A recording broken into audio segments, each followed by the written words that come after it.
लोकसभा में वक्फ संशोधन विधेयक 2024 पास हो गया है। दोस्तों, मैं नरेंद्र कुमार लेकर आया हूं आज के 5 ब्रेकिंग न्यूज। लोकसभा में वक्फ बिल बहुमत के साथ पास हो गया। इससे पहले संसद में चर्चा के दौरान विपक्ष की प्रमुख चिंता गैर मुसलमानों की नियुक्ति थी।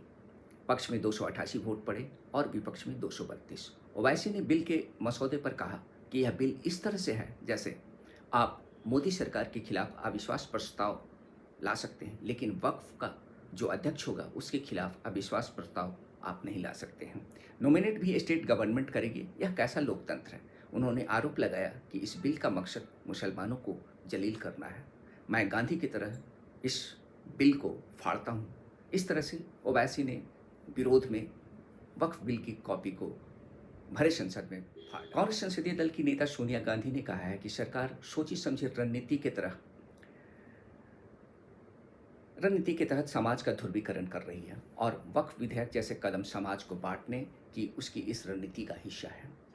दूसरा, द फोर्ब्स बिलियनियर लिस्ट 2025 जारी हो गया है और इस साल भारत की सबसे अमीर महिला ओपी जिंदल ग्रुप की मुखिया और हरियाणा की विधायक सावित्री जिंदल हैं। 35.5 बिलियन डॉलर की अकूट संपत्ति के साथ वह मुकेश अंबानी, गौतम अदानी के बाद तीसरी सबसे अमीर भारतीय बन। तीसरा, गूगल पे, पेटीएम, एसबीआई यूजर्स को पूरे भारत में भुगतान में बड़ी दिक्कतों का सामना करना पड़ रहा है।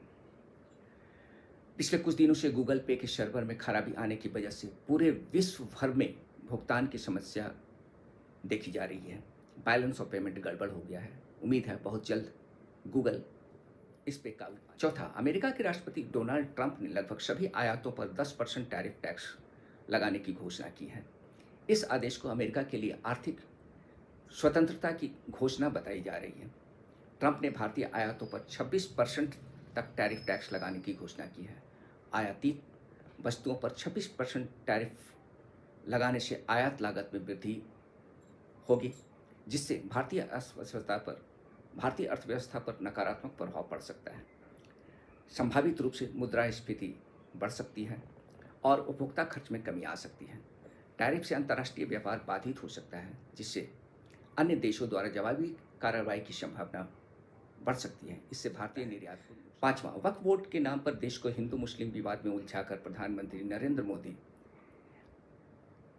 थाईलैंड और श्रीलंका की 4 दिनों की आधिकारिक यात्रा पर निकल चुके हैं। वाह।